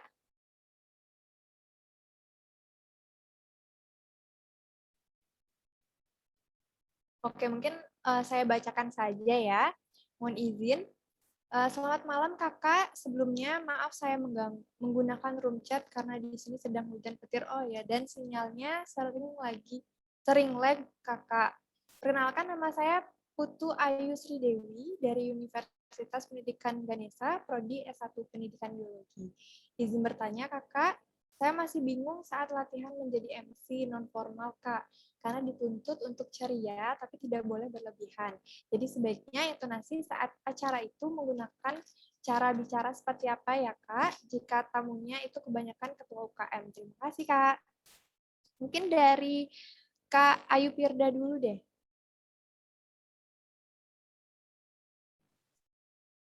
Halo, Putu Ayu Sri ya. Enggak. Ya, Sri. Terima kasih ya sebelumnya pertanyaannya. Oke, bingung saat latihan menjadi MC non-formal karena dituntut untuk ceria tapi tidak boleh berlebihan. Mungkin sharing sedikit ya, untuk menjadi MC non-formal mungkin emang agak-agak susah-susah gampang ya, karena kita juga harus menyesuaikan dengan acaranya itu sendiri. Tergantung sekarang acara UKM-nya itu, acara yang mengundang ketua UKM itu acara apa. Nah, kalau misalnya kita menjadi MC non-formal di depan panggung yang besar gitu misalnya, itu kan emang dituntut untuk ceria banget ya, karena apa? Karena biar interaksi kita yang dari jauh itu bisa ditangkap oleh penonton yang jauh di sana di depan panggungnya. Tapi kalau misalnya di ruangan, misalnya topiknya mungkin apa ya? Mungkin masih seputaran kemahasiswaan itu topiknya mungkin semi non formal digunakan, jangan non formal semua seperti itu. Jadi tetap ada formalnya, namun digunakan apa ya, teknik semi non formal gitu ya. Kalau saya biasanya seperti itu, nggak terlalu formal tapi tidak terlalu non formal, jadi tengah-tengah semi non formal. Jadi tetap menghargai undangannya selaku ketua UKM, menghargai acaranya seperti itu. Jadi sekarang sesuaikan tergantung acaranya apa dan usahakan apa yang nanti Bu Ayu sampaikan ketika menjadi MC non formal kan tentunya kita akan ada kayak cuap-cuap gitu kan. Nah, cuap-cuapnya itu jangan sampai melenceng gitu. Kalau misalnya kita ambil contoh UKM Pick and Pelana gitu kan. Kan yang ranahnya ke hal-hal misalnya ke genre, mahasiswa kayak gitu. Mungkin cuap-cuapnya masih di ranah di sana, jangan terlalu dibawa keluar biar jangan terlalu ambiar gitu. Jadi masih semi non formal, disesuaikan dengan topik dan disesuaikan dengan itu yang mengadakan acaranya itu siapa. Jadi mungkin cuap-cuapnya bisa pakai masih di lingkungan itu gitu. Jadi kita mungkin jailin lah ketua UKM-nya itu, tapi masih dengan ranah yang sopan. Itu sih kalau dari saya sendiri. Karena ya memang menjadi MC non formal itu perlu proses ya. Karena kita dituntut untuk seni juga, seninya seperti apa, seperti yang bilang Kak Sania tadi. Itu saja sih mungkin narasumber yang lainnya ingin menambahkan. Baik. Kemudian dari Kak Sania, disilakan. Oh, menarik ya pertanyaannya. Soalnya lagi ngomongin minta saran gitu istilahnya ya. Jadi kalau misalkan menurutnya Kak San ini kan nggak menekuni dunia MC, moderator, tapi Kak San juga suka kok seninya mereka berbicara kayak seni aja gitu. Oh, moderator bawaannya anggun. Oh, ada MC yang istilahnya kayak non formal kayak gitu.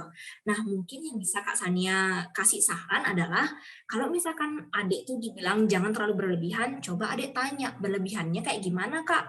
Apakah itu nggak boleh teriak-teriak? Jadi nanti adik bisa nggak teriak-teriak. Jadi kalau misalkan istilahnya kalau misalkan adik ada dikasih tahu jangan kayak gini. Kalau misalkan ada larangan, terus ada kaitannya sama hal yang enggak jelas gitu larangannya, adik tanya dulu.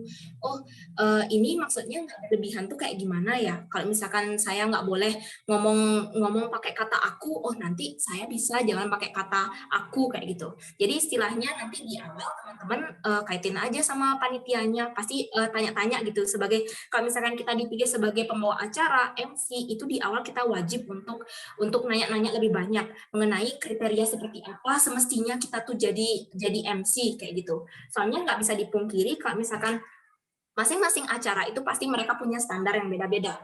Jadi kalau misalkan acaranya kayak sport, MC non formal yang mestinya nggak berlebihan tuh kayak gimana? Sedangkan kalau misalkan sport kan euforianya tinggi tuh guys. Jadi kalau misalkan euforianya tinggi, adik diperbolehkan aja tuh untuk teriak-teriak. Jadi di masa depan atau in the future adik akan sangat lebih baik kalau misalkan adik lebih nanya lagi maksudnya kakak tidak berlebihan seperti apa, terus nanti adik sesuaikan deh sama kepanitiaannya itu, terus kayak gimana sih sebenarnya acaranya sehingga adik bisa menyesuaikan yang tidak berlebihan itu seperti apa. Jadi yang bisa Kak Sania kasih itu aja. Thank you ya. Baik, mungkin selanjutnya bisa dari Kak Dayu, silakan. Oke, terima kasih untuk pertanyaannya ya. Ini menarik banget dan relate banget sama aku ya. Karena aku sebenarnya juga cukup menekuni dunia MC, yang dimana aku sebenarnya basic itu awal dari pewara, yang dimana ya bisa terbilang agak kaku lah ya gitu. Dan akhirnya mulai nih ada tuntutan, bisa nggak nih MC non formal nih gitu. Akhirnya mau nggak mau harus belajar ya. Jadi di sini aku ngomong berdasarkan pengalaman aku ya. Jadi yang pertama kalau mau menjadi MC non formal, benar banget ya yang dikatakan Kak Ayu dan juga Kak Sania tadi, kita juga harus aktif nih bertanya sama panitianya. Berlebihan seperti apa sih? Yang pertama ya. Kalau berlebihan dari masalah suara ya, itu juga harus kita perhatikan karena segimana sih jangkauan sound di ruangan ini, jangan sampai kita terlalu keras suaranya, ya akhirnya membuat kuping penonton itu nggak nyaman dengan suara kita, seperti itu ya. Itu yang pertama. Yang kedua, berlebihan dalam artian seperti apa? Kadang-kadang nih ya, untuk menjadi MC non formal, sangat boleh sebenarnya kita itu melibatkan kehidupan pribadi seorang MC. Misal nih, bener nih aku tadi dibutuhkan sama pacarku nih, misal kayak gitu. Tapi sejauh mana kita bisa membawa kehidupan pribadi kita untuk naik ke atas panggung seperti itu. Jangan sampai penonton itu malah risih dengan cerita pribadi kita, seperti itu. Itu cukup untuk sekedar intermezzo aja. Itu. Habis itu yang ketiga nih ya, berlebihan seperti apa juga gitu. Nah, kita juga harus tahu tema acaranya ini apa sih, siapa aja yang kita undang sih gitu. Nah, nggak menutup kemungkinan juga ya, kadang-kadang di acara non formal itu dosen tuh masih ada, rektor masih ada, atau mungkin petinggi-petinggi lainnya seperti itu. Jadi kita harus bisa memposisikan diri sebatas mana kita berbicara, tapi oh dosen-dosen ini masih merasa dihargai, ada nih mereka seperti itu. Nah, kadang-kadang pun ya, kalau nggak ada petinggi juga pun, kita juga harus membuat suatu batasan ya, segimana sih kita bisa membuka suatu perbincangan dengan partner kita nih, misalnya seperti itu. Kemudian selanjutnya nih ya, kita nggak boleh nih asik sendiri di panggung. Nah, kadang-kadang kalau kita terlalu terbawa suasana nih sama partner kita lupa kalau kita punya audiens seperti itu. Nah, jadi kita juga harus ajak interaksi, misalnya kayak tadi ketua UKM gitu, untuk mereka berbicara. Misal nih di acara MGS gitu, misalnya tanya ke ketua UKM Kesda gitu misalnya, menurut Kak, gimana sih penampilan dari Fakultas FBS misalnya seperti itu. Oh, dan mereka tuh di sana akan merasa, oh saya dihargai ini sebagai undangan yang dimana ini adalah bidang saya, bidang kesenian seperti itu. Jadi mungkin bisa dilibatkan aja di sana. Apalagi misalnya kalau acara malam luar seni itu sangat luas sekali jangkauannya dan sangat mudah untuk sebagai seorang MC non formal untuk bisa mengolah kondisi tersebut seperti itu. Jadi yang lebih tekankan aja gimana sih kita kreatif aja mengolah situasi, tapi tetap tahu batasan seperti itu. Kadang-kadang juga panitia sering kok mengingatkan kalian boleh kok bicara dari gini sampai segini seperti itu, dan usahakan hal-hal yang sensitif seperti itu ya, karena kita nggak pernah tahu kan ada permasalahan apa atau mungkin ada isu apa yang harusnya kita tidak bahas atau singgung malah kita bahas seperti itu. Itu sih dari aku. Baik, terima kasih atas pemaparannya dan jawaban dari para narasumber kita. Kemudian dari teman-teman, ayo dong, ada yang mau bertanya lagi kah? Mungkin kita tunggu 2 menit ya. Atau nanti saya nih yang nanya nih. Ayo dimanfaatkan, kapan lagi kita bisa langsung bertegur sapa dan menanyakan, atau dari pengalaman-pengalaman, dan apabila dari teman-teman ada kendala misal sama public speaking, atau pengen tahu gimana sih benar-benar caranya Kak ngilangin grogi gitu. Saya masih benar-benar grogi nih Kak, gitu. Nggak percaya diri banget nih Kak. Bisa banget loh teman-teman.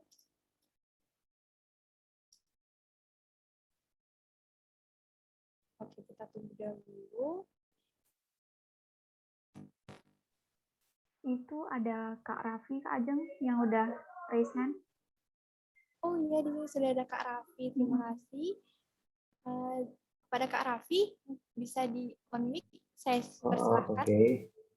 Izin tanya buat Kak Firda, Kak Tania, sama Kak Dayu. Saya mau tanya gimana cara memperkenalkan diri yang baik. Biasanya kan kalau orang di depan atau lagi public speaking, rata-rata perkenalannya pakai yang pantun, apa yang tak kenal maka tak sayang. Nah, karena menurut saya udah terlalu sering, takutnya penonton tuh bosen. Nah, saya ingin tahu nih, ketiga kakak-kakak ini biasanya kalau kenalan tuh gimana metodenya? Apakah ada metode khusus atau pakai cara yang tadi juga? Terus sama kayak Kasania juga tadi kan bilang suka apa namanya storytelling, mungkin ada cara buat perkenalan diri pakai cara apa sih ini pakai storytelling gitu. Itu aja sih, makasih.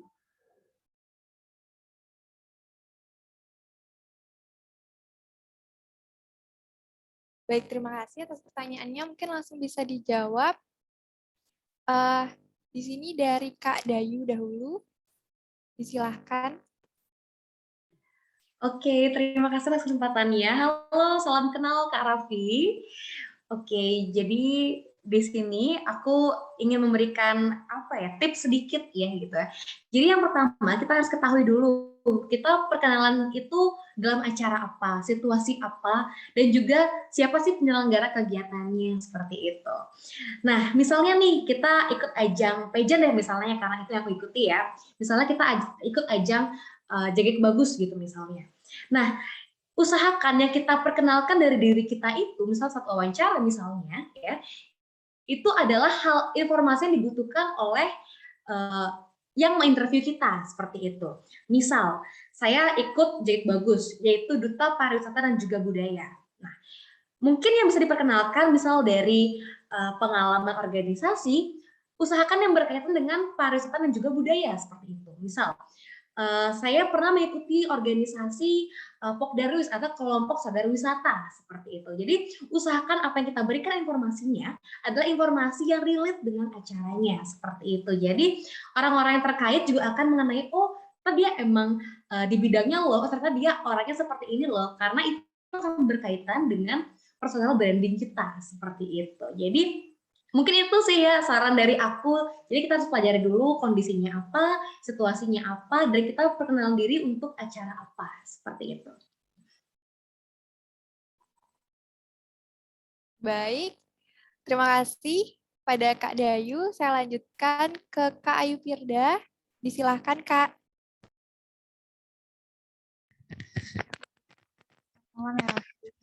Tapi dari mana? Maaf, kenapa Kak? Raffi dari kampus mana? Oh, dari Universitas Indonesia. Oh, wow, dari UI nih. Kritis ya pertanyaannya ya. Mungkin kembali lagi ya ke setiap orang punya seninya. Nah, kalau dari saya pribadi, kalau memperkenalkan diri itu, kalau misalnya mungkin pakai pantun yang kayak tadi tuh, mungkin sudah lumrah gitu. Makanya saya tidak memakai pantun. Nah, maka dari itu, mungkin ketika memperkenalkan diri, misalnya ketika presentasi karya ilmiah gitu misalnya, sebagai contoh dulu ya. Misalnya presentasi apa, PKM gitu. Mungkin tidak langsung memperkenalkan diri, mungkin perkenalkan dulu masalahnya, misalnya permasalahan sampah ini. Maka dari itu saya berasal dari ini ingin membawakan presentasi ini dengan judul ini. Jadi tidak harus perkenalan diri itu di depan. Kita bisa buka dengan topik-topik yang lainnya seperti tadi. Masalah dulu, langsung ke nama seperti itu. Jadi saya biasanya. Kemudian selain itu saya juga biasanya misalnya bilang juga teman-teman mungkin tidak asing lagi ya dengan saya, mungkin pernah ketemu dengan saya atau bagaimana, kita tanya dulu penonton. Kemudian ya benar sekali saya ini, atau kalau misalnya tidak ada jawaban dari mereka, wow ternyata saya kurang terkenal ya gitu. Mungkin jadi kayak lebih bercanda-canda gitu ya gitu. Soalnya kalau perkenalan diri itu sih memang ini ya lumrahnya memang data diri kita seperti yang dibilang dari Santi tadi itu nggak perlu saya jelaskan lagi. Kemudian mungkin caranya aja yang mungkin Raffi tanyakan tadi ya, selain menggunakan pantun itu gitu sih kalau saya mungkin ke topiknya tadi itu, karena memang punya cara yang berbeda-beda ya gitu. Mungkin Sania ada cara yang lain lagi. Baik, terima kasih Kak Ayu Firda. Langsung saja ke Kak Sania. Disilahkan Kak Sania.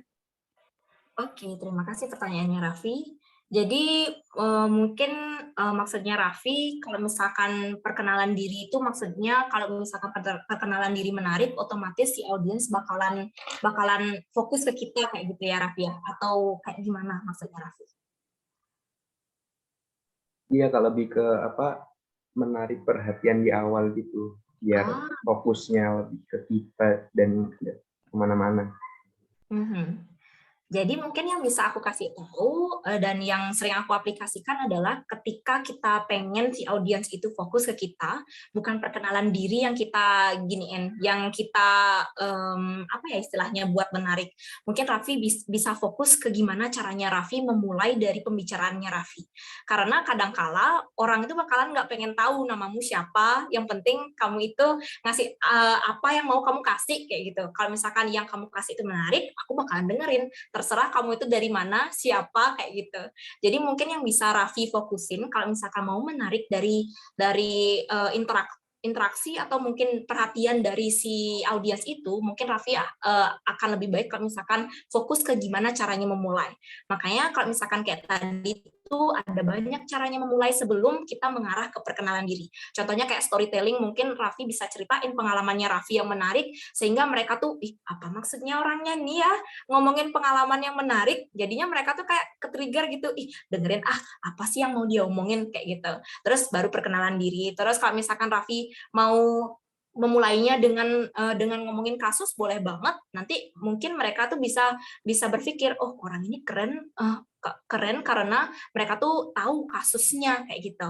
Mungkin yang bisa Raffi fokuskan adalah ke bagaimana caranya Raffi memulai dari pembicaraannya Raffi untuk menarik atensi dari si audiens. Terus kalau misalkan masalah perkenalan diri, senyamannya Raffi aja. Kalau misalkan Raffi memang nyamannya cuma bilang, perkenalkan saya Raffi dari bla bla bla, tapi intinya kalau bisa silakan buat perkenalan Raffi itu tegas, jelas, dan istilahnya artikulasinya tuh jelas. Soalnya kadang-kadang orang tuh salah ngedenger kan, karena nama tuh agak sedikit susah untuk diomongin kayak gitu. Jadi mungkin saran yang bisa Kak San kasih itu ya kayak gitu. Terima kasih. Terima kasih juga Kak, jawabannya. Baik, terima kasih. Mungkin dari Kak Raffi ada yang mau ditanggapi lagi?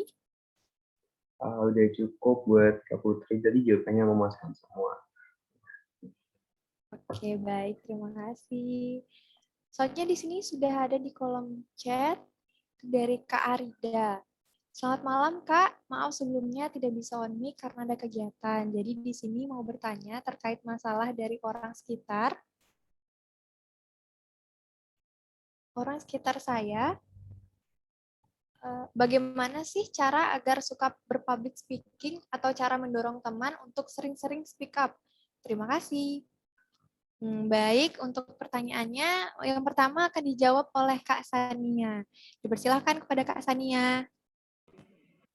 Oke, aku suka banget nih pertanyaan yang kaitannya sama kayak life skill. Contohnya kayak gimana caranya kita bergaul atau kayak gimana.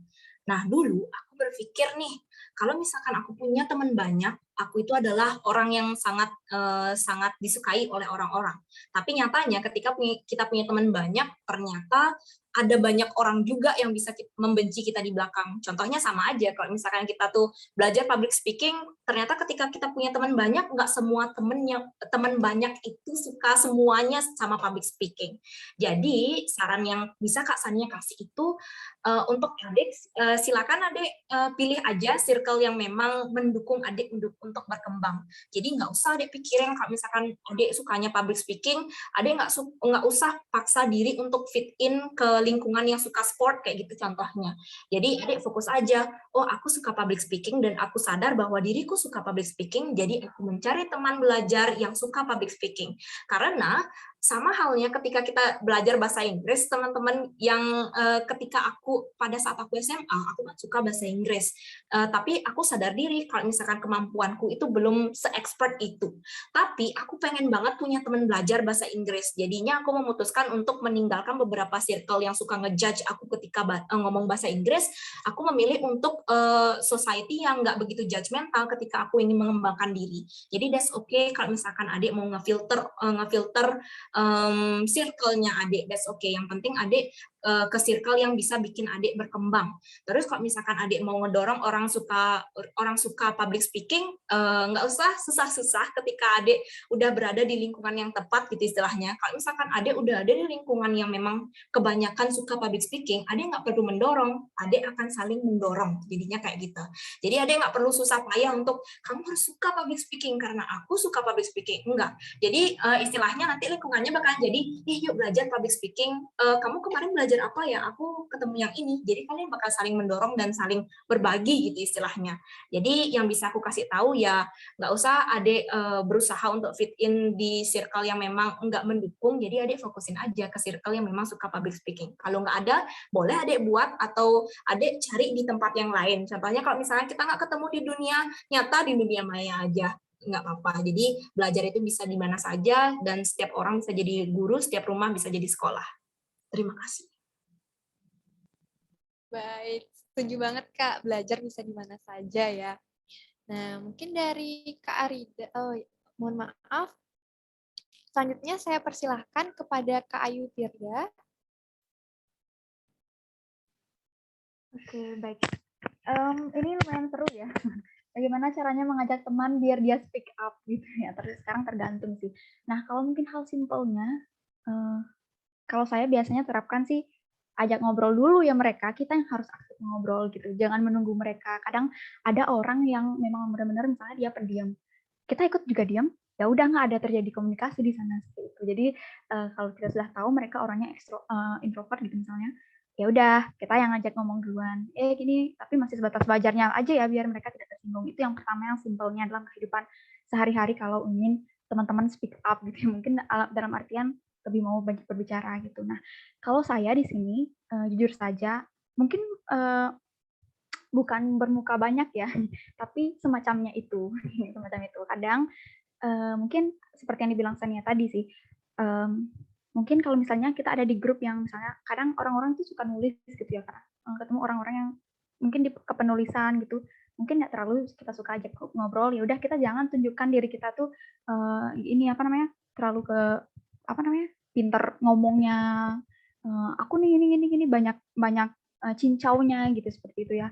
Jadi nanti mereka tidak akan senang gitu. Jadi tapi ketika saya ketemu misalnya dengan Sania gitu ya, karena kita ketemu di kampus ya, saya emang tahu misalnya Sania itu suka ngobrol ya, jadi kayak asik aja kalau kita ngobrol gitu. Jadi ya bisa dibilang kayak bisa mengkondisikan diri, dimana kita harusnya misalnya orang ini nggak ini nih nggak bisa ini nih diajak ngobrol banyak gitu itu, ya udah enggak gitu. Itu sih mengkondisikan diri dan ya bisa dibilang bermuka banyak gitu ya, tapi tetap dalam artian yang konteks positif seperti itu, simpelnya. Mungkin itu yang saya ini kan, mungkin dari Kak Dayu lagi ada tambahan. Baik, terima kasih Kak Ayu Firda. Selanjutnya kepada Kak Dayu. Apabila ada tambahan, disilahkan.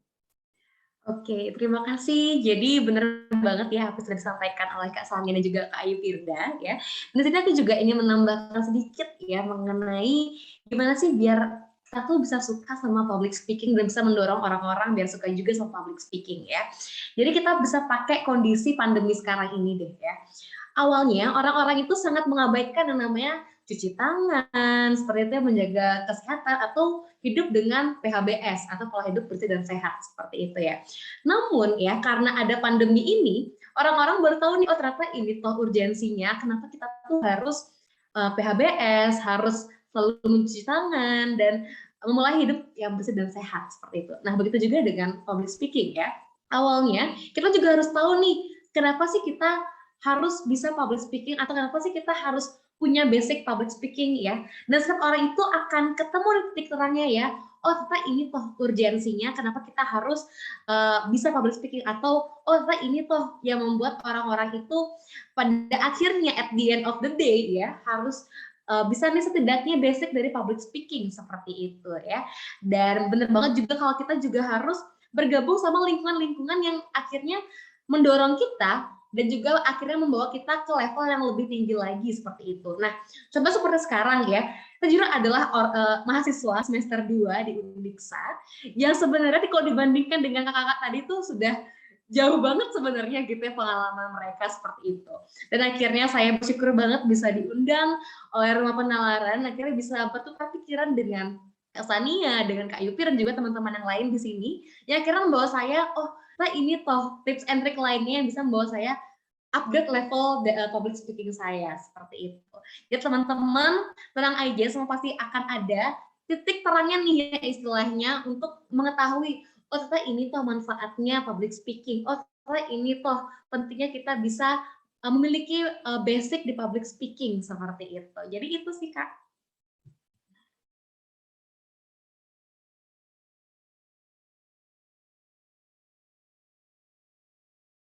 Baik, terima kasih untuk jawabannya dari para narasumber.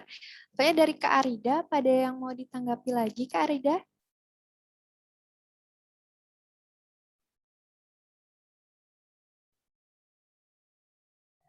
Tidak, Kak. Terima kasih. Jawaban dari para narasumber sudah sangat baik. Terima kasih. Baik, sama-sama Kak Arida. Selanjutnya sekali lagi saya ucapkan terima kasih kepada narasumber atas jawaban yang diberikan dan antusias peserta dalam bertanya. Kegiatan selanjutnya adalah closing statement dari para narasumber. Mungkin untuk closing statement pertama, saya persilahkan kepada Kak Ayu Firda. Disilahkan.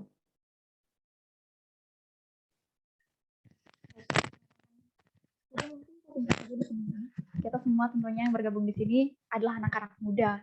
Jadi janganlah menua tanpa karya. Karya itu bisa apa saja, bisa dari berbicara, menulis, dan apapun itu. Jadi gunakanlah masa mudamu untuk menggapai apapun yang kamu inginkan. Dan karena yang akan terus berjalan selanjutnya ini adalah perubahan. Jadi do more, get more, and still explore. Thank you.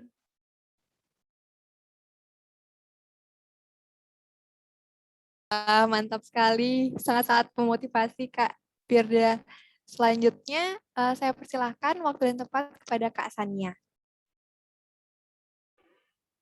Oke, terima kasih. Sebelum selesai teman-teman, jadi aku pengen ngasih tahu atau pengen ngingetin teman-teman karena aku juga perlu mengingatkan diriku sendiri. Jadi kalau misalkan kita belajar itu kita berhak untuk menjadi egois. Jadi egois dalam artian yang diplomatis ya, bukan egois kayak kita menjatuhkan orang, no. Jadi egois itu maksudnya kita berhak untuk memilih lingkungannya kita berhak untuk memilih sama siapa kita mau belajar. Tapi ingat ketika kita udah ada isinya, udah ada istilahnya ilmunya, akan sangat lebih baik untuk mengimprovisasi ilmu itu kita bagi ilmunya. Jadi ketika teman-teman udah berhasil mendapatkan apa yang kalian tahu, boleh banget itu kalau misalkan untuk kalian bagi. Jadi kalau misalkan bagi ilmu seperti Kak Dimas bilang tadi itu nggak bakalan rugi, tapi kalian juga bisa ngetes, oh aku bisa nih ngasih tahu secara efektif kayak gitu. Jadi good luck teman-teman, semoga teman-teman yang ada di ruang ini bisa belajar sesuatu dari apa yang kami udah bagi kayak gitu. Dan semoga di kemudian hari teman-teman juga berkenan untuk berbagi ilmu-ilmu yang udah kalian punya di dalam diri. Oke, terima kasih. Amin Kak, terima kasih. Selanjutnya yang terakhir, saya persilahkan kepada Kak Dayu. Baik, terima kasih. Dan saya sangat senang sekali ya bisa berada di tengah-tengah anak muda yang sangat luar biasa, yang sangat hebat ya. Dan di sini saya ingin menitipkan pesan ya kepada teman-teman semua bahwa bahwa tidak perlu menunggu untuk menjawab ya untuk memulai suatu hal ya karena suatu hal yang hebat itu perlu dimulai ya. Jadi jangan terbalik ya. Jadi pastikan jangan dulu kalian menunggu untuk menjadi expert ya atau untuk hebat dulu untuk kalian menggapai apa yang kalian mau seperti itu. Jadi mulailah dengan hal-hal kecil, hal sederhana untuk menjadi orang yang hebat. Terima kasih. Kembali kasih Kak Dayu. Baik, selanjutnya adalah sesi yang tak kalah ditunggu-tunggu oleh seluruh peserta, yaitu pemberian penghargaan kepada peserta atraktif yang tentunya terdapat hadiah yang telah menanti. Kita sambut, siapakah peserta atraktif kelas produktif 23? Baik, selamat kepada Kak Raffi sebagai peserta atraktif kelas produktif 23. Selamat kepada Kak Raffi. Oke, thank you juga Kak. Baik, jadi Kak Raffi ini hadiahnya adalah mendapatkan saldo OVO senilai Rp25.000. Jadi semoga dapat bermanfaat ya Kak Raffi. Untuk Kak Raffi akan segera dihubungi oleh panitia. Kita beranjak ke acara terakhir, yaitu dokumentasi kegiatan.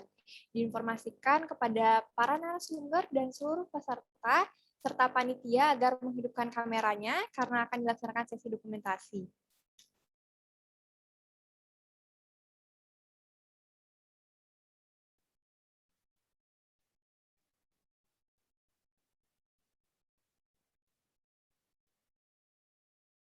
Ayo, masih ada teman-teman yang belum menghidupkan kamera nih? Ayo teman-teman semuanya dihidupkan kameranya agar tampak. Wah, ini dia generasi-generasi yang ingin improve public speaking-nya di dalam mengikuti kegiatan kelas produktif ya tentunya.